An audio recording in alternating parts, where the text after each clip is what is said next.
রায় রাজডাঙ্গা দোতকের পক্ষ থেকে আমরা তাকে সম্মাননা প্রদান করে ধন্য হব। আমি শান্তনুদা শ্রী শান্তনু দীক্ষিত মহাশয়কে একটু মঞ্চে অনুরোধ করবো আসতে এবং অজিত দার হাতে এ সম্মাননা তুলে দিতে।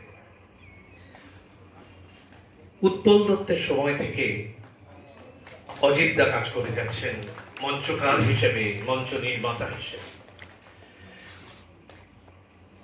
রাজডাঙ্গা দোতকের পক্ষ থেকে শ্রী শান্তনু দীক্ষিত অজিত দাকে উত্তরীয় দিয়ে সম্মান প্রদর্শন করলেন। অজিত দা দীর্ঘায়ু হও, আমাদের মাথার উপরে এভাবেই বটগাছের মতো থাকো এবং আমাদের সাথে থাকো, আনন্দে থাকো, সুস্থ থাকো। আমাদের